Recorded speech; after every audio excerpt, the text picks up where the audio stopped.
मध्य प्रदेश विधानसभा चुनावों में इस बार खूब गहमागहमी रही और मतदान भी खूब जमकर हुआ। सुबह से दौर चला मतदान का, लोग घरों से निकले। न केवल शहरों की मैं बात करूं बल्कि गांव की अगर बात करूं और ट्राइबल एरिया की बात करूं, आदिवासी क्षेत्रों की बात करूं, तो इस बार जो देखा गया, इस बार का माहौल वो भी अच्छा देखा गया।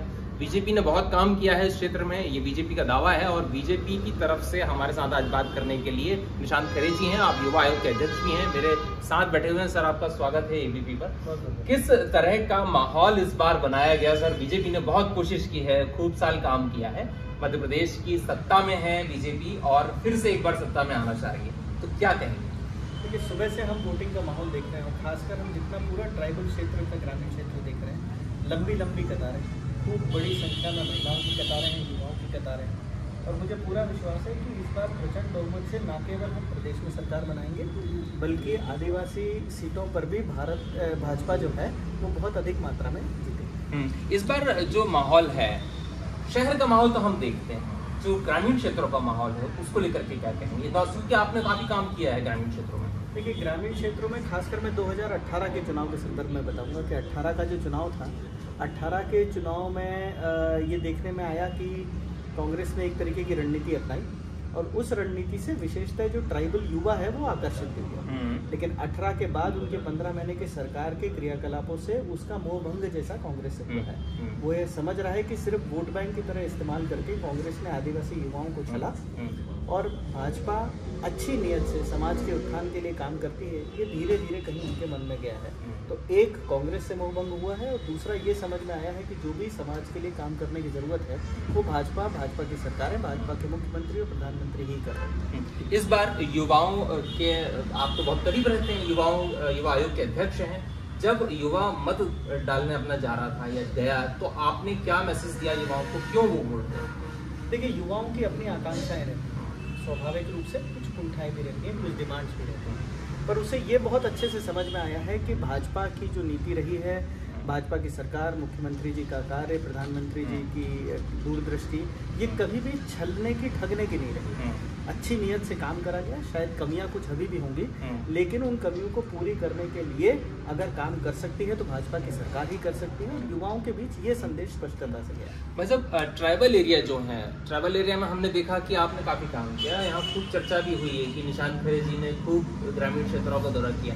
केंद्र और राज्य ने यदि आपको भरोसा किया है तो उसकी कोई वजह रही होगी, क्या आप बता सकते हैं क्या कारण है? देखिए, ये कई बार चर्चाएं चल देती हैं। मुझे लगता है कि हम सभी जो पार्टी में काम करते हैं वो एक टीम वर्क की तरह काम करते हैं। कुछ चीज़ की चर्चा हो सकती है, कुछ चीज़ की नहीं हो सकती, बहुत सारे हिडन फैक्टर्स भी रहते हैं। मुख्य रूप से ट्राइबल क्षेत्र में जो युवा है, ये हमको समझना होगा, ये पढ़ लिख गया है। ये आज के 20 साल पुराना ट्राइबल क्षेत्र नहीं है जहाँ ग्रेजुएट तो दूर की बात है, 10वीं 12वीं पास लोग नहीं हुआ करते थे। अब वो पढ़े लिखे हैं, शहरों में रहते हैं, यहाँ रहकर पढ़ाई करते हैं और इन युवाओं से संवाद स्थापित करना यही पहली प्राथमिकता है। जो ग्रामीण इलाकों का शहरीकरण हो रहा है, ना वो पूरी तरह शहरी हो पा रहे हैं, ना वो ग्रामीण क्षेत्रों में, ऐसे क्या जो बच्चे हैं उनके लिए आपके दिमाग में क्या किस तरह की योजना है? देखिए, हमें समझना होगा कि युवा की एस्पिरेशन, और जब वो खासकर शहर में आ जाता है तो उसमें अंतर नहीं बचता है। वो जब इंदौर, जबलपुर, भोपाल, ग्वालियर आकर पढ़ाई करता है तो वो वैसा ही बनना चाहता है, वहाँ जाकर देखना चाहता है। लेकिन वहाँ की अपनी चुनौतियाँ हैं, अपनी परिस्थितियाँ हैं, इनमें सामंजस्य कैसे बैठे, ये उनसे बात कर ही निकल कर आता है। तो मैं बहुत बार कहता हूँ कि मरीज से उसका मर्ज पूछे बिना दवाई नहीं दी जा सकती। दवाई तभी दी जा सकती है जब एक सार्थक संवाद मरीज और चिकित्सक के बीच में स्थापित हो, और ये संवाद को स्थापित करना ही मुझे लगता है सबसे बड़ा काम। आपके साथ हर वर्ग का युवा बैठता है, चाहे वो गरीब हो, मध्यम वर्ग हो। ग्रामीण क्षेत्रों में ज्यादातर जो परिवेश है वो ग्रामीण ही है। ऐसे क्षेत्रों को आपने किस तरह से पकड़ आपकी बनाई है? क्या आपने जो खामियां हैं या मैं कहूँगा जो सुधार की चीजें हैं वो क्या इस बार निकल के आ रही है? देखिए, मैं फिर वही चीज़ दोहरा रहा हूँ कि बेसिकली डायलॉग चाहिए। तो जो युवा हैं उनका रिप्रेजेंटेशन हुआ, उनका सरकार से संवाद स्थापित हुआ। माननीय मुख्यमंत्री जी ने भी खूब रुचि लेकर छोटे छोटे समूहों में भी युवाओं से लगातार बातचीत करी और उनकी उम्मीदें, उनकी मांग जो है वह समझकर ही नीतियों का निर्धारण करा, और यही मुझे लगता है गेम चेंजर। भाई साहब, मध्य प्रदेश की सत्ता का रास्ता आदिवासी क्षेत्रों से होके जाता है। मालवा निमाड़ जो है ये पूरा आदिवासी बेल्ट है और तकरीबन मेरी जानकारी जो है 22% से ज्यादा आदिवासी जो प्रभावित करते हैं इस पूरे एरिया को। तो ऐसे में आपका जो मैनेजमेंट है वो कैसा रहा? देखिए, निमाड़ का जो विशेषता क्षेत्र है ये तो मुख्य रूप से पूरा ट्राइबल बेल्ट ही है। जैसा गोंडवाना का एक क्षेत्र महाकौशल में है, भील, बिलाला, पटलिया, कोरकूवाला, ये क्षेत्र, ये हमारा इंदौर संभाग लगभग बड़ी संख्या में आदिवासी क्षेत्र है। कुल मिलाकर आप सिर्फ इंदौर संभाग की बात करेंगे तो 50% सीटें 37 में से 19 जो हैं ये तो सीधी एसटी रिजर्व हैं, और अन्य सीटों पर भी कहीं 20%, 25%, 30% ट्राइबल वोट का प्रभाव है। तो ये बात कहना ठीक है कि ट्राइबल वोट का अपना एक प्रभाव चुनाव के परिणाम और इसीलिए सत्ता पर पड़ता है, और इसका महत्व सभी को क्या। लेकिन भाई साहब, कांग्रेस भी उतना ही दम भर रही है, और इस बीच में बीएपी और जयस, ये दोनों की बड़ी भूमिका दिखी। देखिए, कांग्रेस के दम भरने का तरीका अलग है। कांग्रेस हमेशा इस प्रकार के समूह को वोट बैंक की तरह देखती रही। भाजपा की नीति उनको समाज का अंग के रूप में देखने की है। वो जब वोट बैंक की तरह देखते हैं तो उसी तरीके से काम करते हैं। उनके लिए उनका वोट बैंक पिछड़ा बना रहे ये जरूरी है, और हम जब समाज का अंग मानकर काम करते हैं तो उसका उत्थान हो, ये आवश्यक है। जयस अपने आप में एक सामाजिक संगठन की तरह खड़ा हुआ था। जयस कोई राजनीतिक संगठन नहीं है। उससे जुड़े हुए कुछ लोग कांग्रेस में गए और उनने उसका कांग्रेसीकरण करने की कोशिश करी, जो मुझे लगता है जयस से जुड़े हुए युवाओं ने उसको सिरे से उस प्रथा को नकार दिया। भारत आदिवासी पार्टी, ये बीटीपी से संबंधित पार्टी का कुछ क्षेत्रों में अपना उनका भी प्रभाव है, और ये दोनों चीज़ों का उदय हमको ये दिखाता है कि अब जो ये पढ़ा लिखा ट्राइबल युवा है, इसकी राजनीतिक महत्वाकांक्षाएं हैं। ये सत्ता का जो माहौल है उसमें अपनी हिस्सेदारी चाहता है, और हमें इस सत्य को पहचान कर ही आगे की रणनीति बनानी। मैं बात करूंगा मध्य प्रदेश के मुखिया शिवराज सिंह चौहान की। जब बात आदिवासी क्षेत्रों की और शिवराज सिंह की बात ना हो, ऐसा हो नहीं सकता, क्योंकि मुझे लगता है जितना हम कवर किए हैं, काफ़ी उन्होंने आदिवासी क्षेत्रों में वो गए, उन्होंने कार्यक्रम किए, इंदौर में भी काफ़ी कार्यक्रम हुए। ऐसे में एक मुखिया के तौर पर उनकी भूमिका को आप कैसे देख रहे हैं? देखिए, वो हमेशा से इस वर्ग को लेकर संवेदनशील है।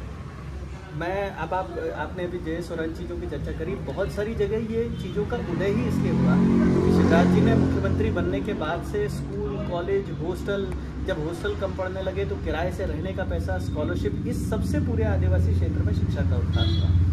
जितने आदिवासी महापुरुष हैं, चाहे टट्या मामा हो, चाहे रानी दुर्गावती हो, शंकर शाह हो, रघुनाथ शाह हो, इनके नाम पर चीज़ों को स्थापित करने का काम भी मुख्यमंत्री जी ने करा। वरना कांग्रेस ने तो अमरकंटक में ट्राइबल यूनिवर्सिटी बनाई थी और उसका नाम भी Indira Gandhi national tribal university. जी बिल्कुल याद है मुझे। हम रानी दुर्गावती को लेकर 500वां वर्ष मना रहे हैं। टट्या मामा, रानी कमलापति को लेकर अब स्टेशन के नाम है, तो ये भी उन्होंने लगातार प्रयत्न करा। ये और मुझे लगता है एक बड़ा गेम चेंजर आने वाले समय में वो पैसा एक्ट होगा, जिसके तहत अब आदिवासी ग्राम पंचायतों को वो सारे अधिकार मिलेंगे जो उनके होने चाहिए। उनका जल, जंगल, जमीन का अधिकार उनको मिलेगा। तो मुख्यमंत्री जी ने न केवल सघन दौरा करा है, बल्कि इनकी सारी समस्याएं, बातों को समझते हुए उसके अनुरूप सत्ता में, नीतियों में जो परिवर्तन करना चाहिए वो भी करे, और इसमें बहुत अच्छे अंडरकरंट के रूप में स्थापित हुआ। वो रिजल्ट आपको नजर आ रहा है जो इस बार का इलेक्शन है उसमें। भाई साहब, एक बहुत पारंपरिक तरीका है, किसी के घर जाओ, उसके साथ बैठो, उसके घर आंगन में बैठ कर, जमीन पर बैठ के उसके घर का आंगन, किचन का खाना खाओ, वो अपना बना लेता है। क्या आपको लगता है कि फैक्टर इस बार काम कर रहा है कि यूथ आपसे बड़ा प्रभावित नजर आ रहा है? उसके कारण क्या है? देखिए, क्या आपकी कोई अलग स्ट्रेटेजी है काम करने की? नहीं, स्ट्रेटेजी तो एक ही होती है। आपका जो संवाद है वो संवाद होना चाहिए, मन से मन मिलना चाहिए और दिल से दिल मिलना चाहिए। इसके अलावा दुनिया में कोई कारगर स्ट्रेटेजी कभी नहीं रही है। बाकी सारी स्ट्रेटेजीज जो हैं वो अस्थायी होती हैं, टेम्पररी होती हैं। परमानेंट तो यही है, हम इनके बीच रहें, इनकी बात सुने, कड़वी बातों को भी सुने और यथासंभव कोशिश करके चीज़ों को ठीक करने का प्रयत्न करें। मुझे एक और चीज़ बहुत अच्छे से पूरे ट्राइबल क्षेत्र में नजर आई है, परिणाम से ज़्यादा ये अगर ये देख लेते हैं कि आपके लिए ईमानदारी से प्रयत्न किया जा रहा है, तो वो आपके साथ फिर दुगनी ताकत से खड़े रहते हैं, जो शायद हम आप ना कर पाते हैं। तो यही स्ट्रेटेजी है, इसके अलावा कोई और स्ट्रेटेजी की आवश्यकता है। एक सवाल मैंने जयस को लेके किया था, एक दूसरा सवाल उसी से जुड़ा हुआ है। ये कहा जा रहा है कि जयस के तमाम लोग आपके संपर्क में है क्योंकि सघन आप दौरा किया है, क्या इसमें कितनी सच्चाई है? देखिए, निश्चित रूप से समाज के बहुत सारे वर्ग सभी संपर्क में रहते हैं। जैसा मैंने कहा, जयस एक सामाजिक संगठन है और उसके जो सामाजिक नेतृत्व करता है वो हमारे भी संपर्क में है, मेरे व्यक्तिगत भी संपर्क में है, अन्य दलों के भी संपर्क में होंगे। जो सामाजिक नेतृत्व करता है उसके लिए राजनीतिक लोगों से संपर्क बिठाना ये सामान्य घटना है। तो निश्चित रूप से सभी जो अच्छे मन के लोग हैं वो संपर्क में हैं और कई बातों पर हम सहमत भी होते हैं, कई बातों पर हम सहमत नहीं भी होते हैं, लेकिन एक दूसरे का परस्पर सम्मान बना रहता है। जयेश, जब ये कहा जाता है कि तमाम टुकड़ों में बटा है और बहुत सारे लोग अगर आपके साथ आ जाते हैं तो बदलाव किस तरह से दिखेगा, ये एक बड़ा सवाल इस क्षेत्र के लोगों के लिए मन में भी होगा। देखिए, हमें ये भी समझना है कि जयेश बटा क्यों।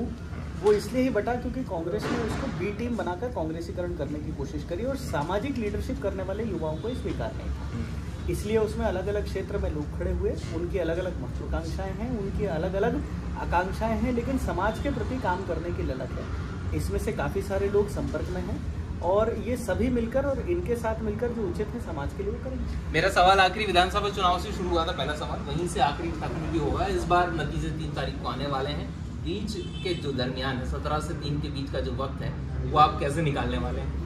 देखिए, 17 से 3 के बीच का जो वक्त है ये सभी मुझे लगता है रिलैक्स करके ही निकालेंगे। आप भी वैसे ही निकालेंगे, हम भी वैसे ही निकालेंगे और इस निश्चिंतता के साथ आज 6 बजे के बाद निकालेंगे कि हम जितनी ताकत से आज सरकार में हैं उससे अधिक ताकत से फिर सरकार में आएंगे और फिर समाज का, प्रदेश की सेवा करने का मौका। तो बहरहाल निशांत जी, आपको थैंक यू सो मच, आप मेरे साथ जुड़े। मैं आपको बता दूं दर्शकों, निशांत खरे जी युवा आयोग के अध्यक्ष हैं और आदिवासी क्षेत्रों की जिम्मेदारी आपको दी गई थी। मध्य प्रदेश के जो आदिवासी इलाके, हम चूंकि मालवा निमाड़ की बात करते हैं, हम वहीं बैठे हैं और इस वक्त जो इंदौर का जो माहौल है या आसपास का जो माहौल है आदिवासी क्षेत्रों का, मुझे लगता है बीजेपी ने जिस तरह से काम किया और जिस तरह से दावे हैं, आदिवासी कहीं ना कहीं प्रभावित हैं और इस तरह की चीजें जब रिजल्ट आएगा 3 तारीख को तो पता चलेगा कि आदिवासियों का सपोर्ट बीजेपी को कितना मिला है। बहरहाल नीरज के साथ उमेश भारद्वाज, ABP लाइव, इंदौर।